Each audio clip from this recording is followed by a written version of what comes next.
Welcome to the Harnessing Happiness podcast. Upbeat vibes generated and transferred to you. Now here's your host, Sarah J Naylor. Hello and welcome to yet another fabulous guest episode with me, Sarah J Naylor. Today I have the most fabulous, positive Gwenne Wilcox with me, who I am going to let her introduce herself because she can do it far more eloquently than I can. So welcome to the room, Gwen, who is actually, I should say, over in sunny Florida. So over to you, Gwen. Please do introduce yourself to my gorgeous audience. Well, hi, happy makers out there. I'm really, really happy to be here. I have a varied background, and I will tell you what my background is, and then I'll tell you what I'm doing today. So I have been, for 30 plus years, been involved in traditional advertising and branding for some fabulous Fortune 500 companies and campaigns. I have segued that today to be an immersive brand strategy and business mentor and a certified positive psychology coach. So I bring all of that expertise to help people be awesome in their personal brands, which is absolutely fabulous. And with your sort of energy that you push through, you're really supportive, and you hold people, and you encourage and support people, and you bring the best out of people. And you know, I've heard so many amazing reports about the work that you've done, which has been fantastic. And I know there's something that you've been doing just recently called Catching Fireflies, isn't there? It's actually Collecting Fireflies. Collecting Fireflies. Yes. Oh. So, that's okay.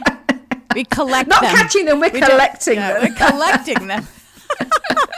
I guess it could be catching fireflies. I don't know, collecting fireflies. Collecting sounds kinder, doesn't it? Collecting rather than catching. So it's really just a way of pulling all of the fabulous things that make up who we are, putting them together and putting them in a jar so that we can emphasize those. I guess it's an alignment of our true essence, our true being, and our meaning with what we're doing, because I find a lot of people have trouble articulating what it is that they do, their doingness, because they're leaving out their beingness, and they don't know how to really put the messaging together and position themselves properly, brand positioning. So it's about understanding being that authentic true self within your branding and looking at all those positive.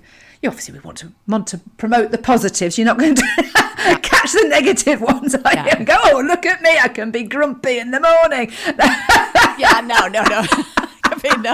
No, and this is a way too. What's beautiful about it is it doesn't come from trends, and it doesn't come from my opinion. It's all informed based on the answers that are given of these questions that I've put together that seem irrelevant, and the patterns and the synchronicity that comes to the surface is just really awe-inspiring. And people usually both things happen. They get goosebumps and they cry because it's jolting, and in a good way. Yeah, it's just really, and then that way they will never have to question what part of themselves that they're bringing and their zone of genius. They won't have to explain it anymore. They'll be telling, not selling.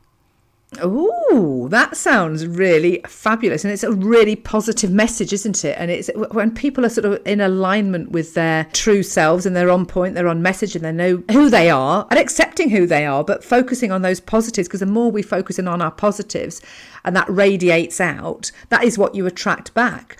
And, it's about bringing that to the forefront. As you say, it's that zone of genius. It's about bringing you and yourself and your brand to the world. I mean, I love doing what we're doing right now. I love discussing things and subjects and interviewing fabulous people like yourself, Gwen, that have got positive messages to send out to the world. And sending and generating that energy, it's like that pebble in the pond. If you drop it in and you radiate it out, it ripples out so far, and it reaches people that you might not even know it's going to reach. But until you've actually identified what it is that you are and tapped into those talents and those passions, which I'm passionate about, but you're doing it in a different way because you're dealing with branding. If you haven't identified that, it's very, very difficult to promote that because you don't know what it is. In fact, I was having a conversation myself with somebody else earlier on in the week who, hasn't really reached and understood what that mojo is. Where is it? What is it? And the beauty of it is uncovering it, isn't it, within people? It's asking, like you were saying, those questions that can promote that sort of, that trigger that goes, oh my gosh, and that release. And those tears are usually the release of actually that acknowledgement of something that's been sort of squashed down because they've not recognised it. And when you let it out, you're allowing it air and breath, and it's that cry, like a baby's cry, isn't it? In fact, that just dropped into my head.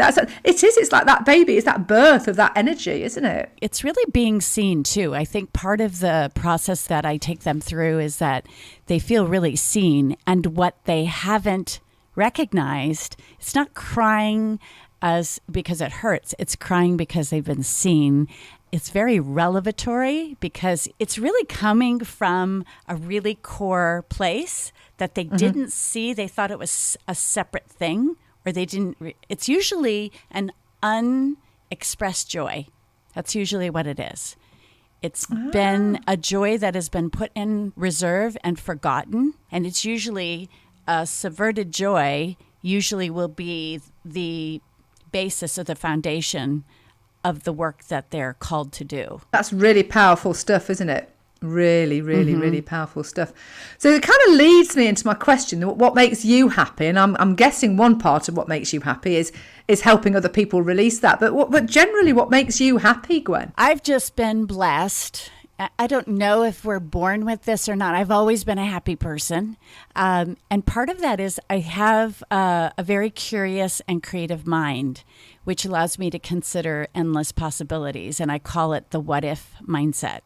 So a lot of times I'll just kind of go inside and, if there's a moment that's happening that I don't like or whatever, it's sort of like, what's that movie? Walter Mitty, when you're just sort of in another state of mind and you just start to create an alternate situation. Like if I don't like the way it's going, it's like, well, what if this was going this way instead? It shifts it. So it lets me actually smile on the inside because I don't really have to be connected with what's going on right now. I can give that experience to the other person. I don't have to have the experience they're having. It's shifting that perspective, isn't it? And that's something I'm really passionate about. And I think I've mentioned to you about my 8 mindset, which is that acceptance of where you are. And you're sort of saying that what if is that shift of perspective and then sort of funneling your energy accordingly. So it's like how we can look at it. And it's great. And when you can do that, and when you can shift that, and when you have that power to be able to do that, and actually to understand that we all have that power within us to do it. So things that aren't apparently working out for us at that moment in time, okay, well, like you've just said, what if? Yep. What if I look at this in a different way? What if I experience this completely differently? What if I change that? How will that look? Oh, yeah. Yes. I remember just as an example myself years ago when I'd first left my ex-husband and I'd back up my parents and I was sitting on the sofa and I'd be let down when somebody had arranged to go out with me and they'd suddenly obviously changed the plans and I was like, oh, great. Another night in on the sofa. It's a night of freedom and I'm on the sofa.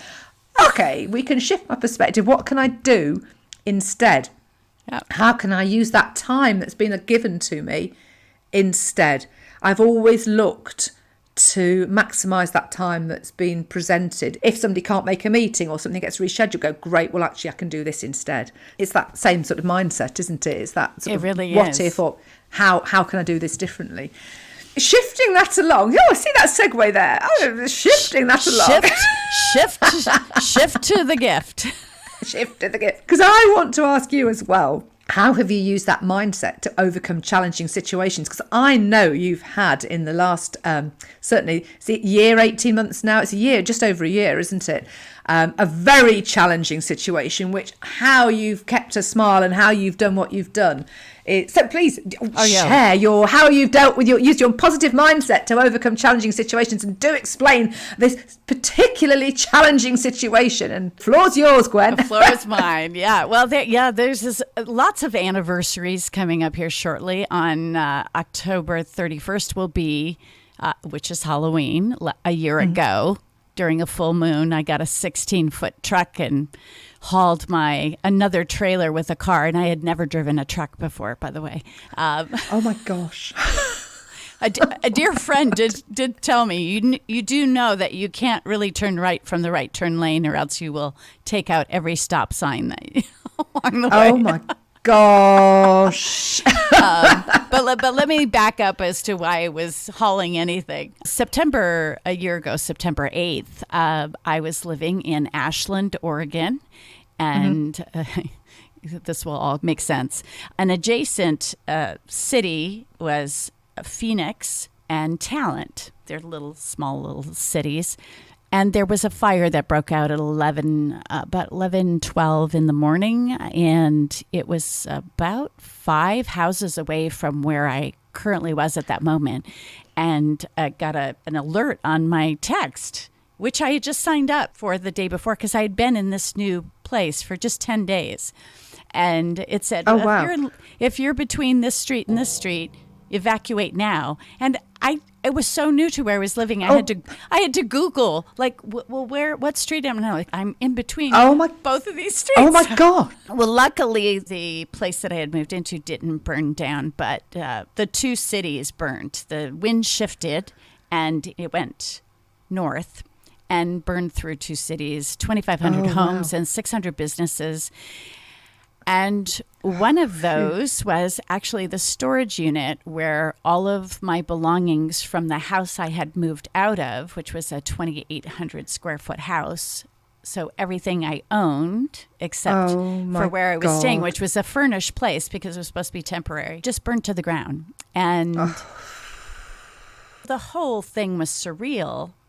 But when I found out 10 o'clock that night, it had burned to the ground, it was just this horrible, overwhelming sort of bereft feeling, mostly because my son and I had just been in the storage unit the weekend before, sort of reorganizing things. So we had an opportunity to touch everything and sort of these memories, and we were having these conversations.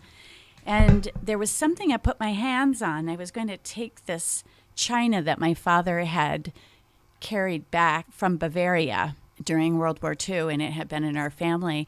And I said, no, I'll get it next week because we were actually going to be moving the following week. And I said, oh no, my gosh, you're sending me all wait. tingly, Gwen. Oh my gosh, I've gone pins and needles top to toe. And here's the kicker. This is when you've asked for something and you don't realize you've asked it. So all of you out there who feel that you don't have any manifesting power, I'm going to challenge you on that. So the evening before this happened at 7:45, I was actually having a session with my life coach. And I said to her, I quote, the night before, I am so tired of moving my I just wish I could get rid of it all and start over. Now, mind you, you have to be careful what you wish for, folks. the storage unit was in a place called Phoenix. So how apropos is this? Oh my gosh. That everything is burned to the ground. And just like a phoenix rising, right? So I call myself the fearless phoenix now. And I went to, I couldn't even access the place for 2 weeks because everything was still smoldering. But I went over there and I actually took a video of myself at that moment to say, what was the lesson in this? Because I always look for that. Yes, I don't look for the silver lining as much as the lesson in the lining. Mm-hmm. Absolutely. Okay. Absolutely. You have to, don't you? You have to look for the positives, regardless of what it is, because otherwise you could just be crushed. And what I realized is that loss can be liberating. Mm-hmm. And I remember saying that and feeling it to my core. And as sad as it was, I could focus on the sad and I could focus on the loss. But it's not about the loss. It's about what comes next. Mm-hmm. So I let it go. And I got the hell out of Dodge because I realized, Sarah, here was the lesson too, is that I had been living too small. Yes. I had been constricting myself in an environment, in a city, in a town, that I was continually apologizing for my bigness, for my boldness, for my lack of questioning myself, because it made everyone else around me uncomfortable. Like, wow, how can you be so sure? Why are you so positive? I would have people ask me, so why are you always smiling? As though it was annoying. And you don't want that. You want to be around like-minded people. You want to be around people that get you. And if people constantly question you, wrong foot you, and try to trip you, and I know that myself from personal experiences, we're all unique. We're all our own person. You know, it's about supporting and encouraging and celebrating each other and our differences and our uniqueness, not pulling people down and pointing out and prodding and going, oh, does that hurt? Oh, is it not hurting enough? Oh, I'm going to hurt you some more now. Why? We're all different, but people unfortunately do that when they feel challenged themselves by stuff, or they don't understand you, they don't get you, they're transferring their stuff to you. But as you said, it's given you that opportunity to move on and move out and actually go and embrace an environment which is more encouraging and supportive and gets you. Because Gwen, the world needs to get you because you're awesome. Oh, and likewise, Sarah. That's why we're doing this. If you're enjoying the Harnessing Happiness podcast, there are plenty of free resources available for download at sarahjnaylor.com, where you can also find out more about her APE mindset. It's all about acceptance, perspective, and energy. Just visit sarahjnaylor.com. You've moved to Florida, which is where you are now. Is that correct? I actually haven't decided to stay here. What I did, I'm just allowing for transition, right? Where does it fit right? No, my mother's out here, and it had been a while since she had lost her husband. And I thought, you know what? I think that this is a good time. And we've had to do some healing. I realized there's some unfinished business there. I will take this opportunity. It was an opportunity, right? Brilliant. To revisit that, because there's some unfinished business.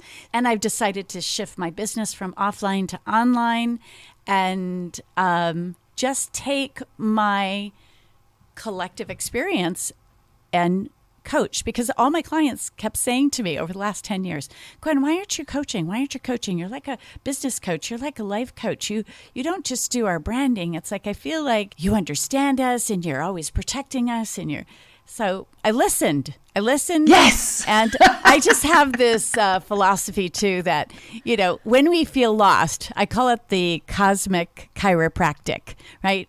Think of us all as satellites, right? We kind of have this orbit, this trajectory we're going on. Once in a while, our solar panels get turned away from the sun, and we're just out, like we're just floating around, and sometimes it takes a meteor or an asteroid to kind of knock us back into alignment and knock us back in. So I think I kind of view those adversities of life as a way of kind of correcting us. We can get easily talked into in our careers and our relationships, even geographically. How the hell did I end up here? Like, wait, exactly. I was going that way, and how did I get here? Like, where were all those incidents of where either I got, seduced by an opportunity or talked into something or questioned myself, and then we get so far from where our path was that it takes something big to knock us back. And notice I said knock us back, not knock us down. Absolutely. But it's recognizing that, isn't it? And it's raising your level of awareness to understand that and to get that. And, all of those things that we learn when we go off have value, but it's recognizing that actually I've got that information, I've got that learning, I need to get back on into that path. And somebody once said to me, the river's flowing and you can come out of the river, but any time you can jump back into that river. It's that flow of the life that you are meant to be on, and there are things that take you off because you need to do some learning in a certain area to come back in, to take that with you on your journey, because you will need whatever it is that you've learned. But it's recognizing when you've done as much as you need to do in that area to jump back on and get in and follow that path, that journey, that river, that flow.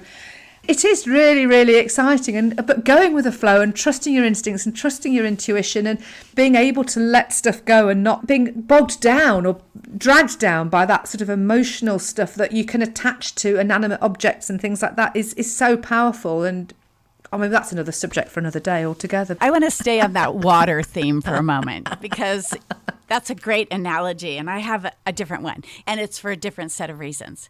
I'm going to ask you, Sarah, have you ever been stuck in an undertow in the ocean? In an undertow, like you're basically, it's a current, and it basically kind of pulls you away from the shore.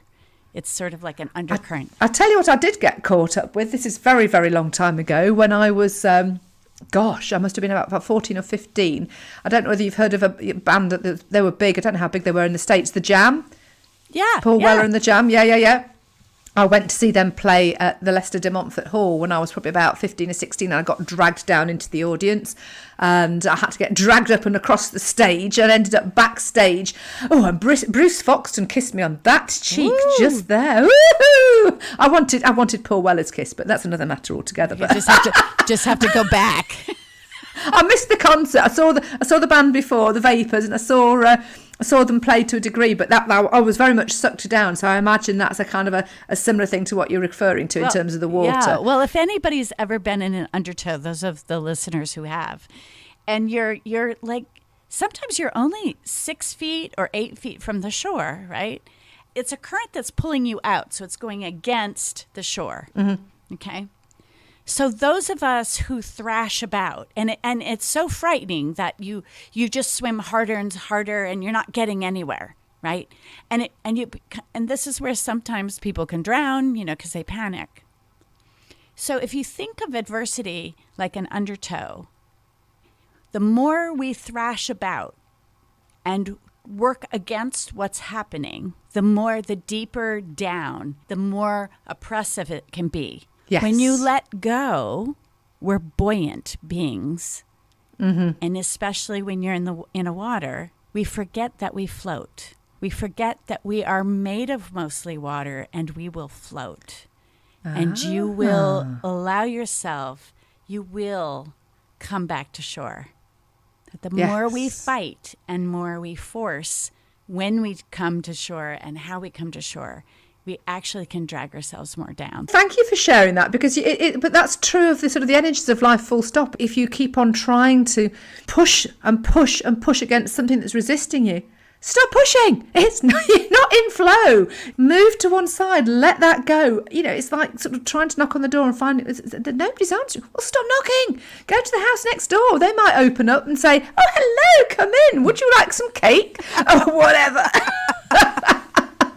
So what tip would you give to the listeners to sort of harness happiness in their life? What would you suggest? What would be your tip for them? Well, I guess the first thing would be, most people are really afraid of bad things happening. So I think the first thing, you're not going to get through life without something going sideways.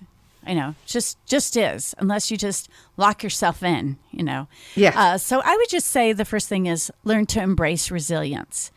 Build that up. And think of it sort of like as padding, or as a down jacket. You're just padding yourself for future future eventualities, which you might not know. Yeah. Yeah. I mean, and it's okay. It's not gonna destroy you. I would say, just, it's kind of funny when you think of, like, if you go to Disneyland or whatever, that's the first thing they say when you're, I don't need to get that, by the way. It's in the background. If you are on a ride, they'll say, keep your arms and hands inside, buckle up, and have fun. And I would say that's just life, keep your hands and arms inside. Just don't let I love it. I absolutely love it. That's brilliant. Can I tell you one thing too? There's two things that I do sometimes if I feel it's looking at vastness. Now, I like an unobstructed horizon. I can be up above or by the ocean, or if that's not available to me, I look up at the clouds or up at the stars, and I try to look as deep as I can further outside, because there are no limitations. There is no cap on anything, right? Yes. So there's all possibilities. And then I have what I call the rule of 10. Whatever's happening, I'll say to myself, in this moment, is it life-threatening or causing me or others irreparable harm? So it's like the 10-second check-in. Okay? Yeah. Because we will tend to panic, right? Yes, yeah. And then I say, okay, if that's a no, do I need to take action? If there's no immediate harm or threat to myself or others, that's life-threatening. Okay, that's in the 10-second. Then the next question I say, do I need to take action in the next 10 minutes? If that's a no, do I need to take action in the next 10 hours, next 10 days, or 10 months? And it puts it in perspective, because we tend to panic that things are immediate and upon us, and then it squashes our happiness. Putting it in perspective gives room for the exhale and the happiness. Absolutely, yeah, and it is everything in perspective, and I really like that sort of the 10 second, 10 minute, 10 day, 10 week, 10 hours, 10 days, 10 months. Yes, it could be 10 weeks.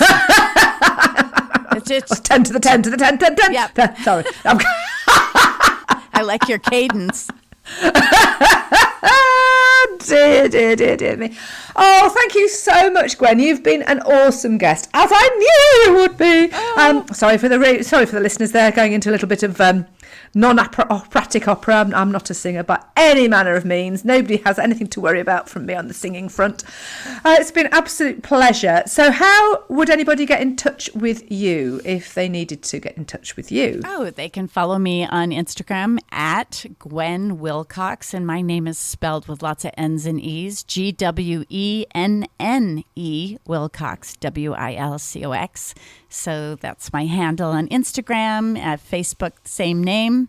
Or you can look at my website, www.gwennewilcox.com. That is fabulous. Thank you so much. Wow, I am going to definitely have to get on a plane and come and visit you one of these days very soon. Oh my God, that would be so awesome. I would meet you anywhere, Sarah. Let's look at it for 2022. Okay. So, thank you again, and thank you for listening. This has been Sarah J Naylor at Harnessing Happiness. I hope you've enjoyed this fabulous episode with a wonderful, fabulously positive Gwenne Wilcox. And here's to next time. And please do, if you've enjoyed this, rate, review, and follow or subscribe. It's always good to hear feedback, and we are trying our best to spread happiness globally. So take care, everyone, and have a great week, month, day, year, whatever it is, whenever it is you're listening to it. Take care, everybody.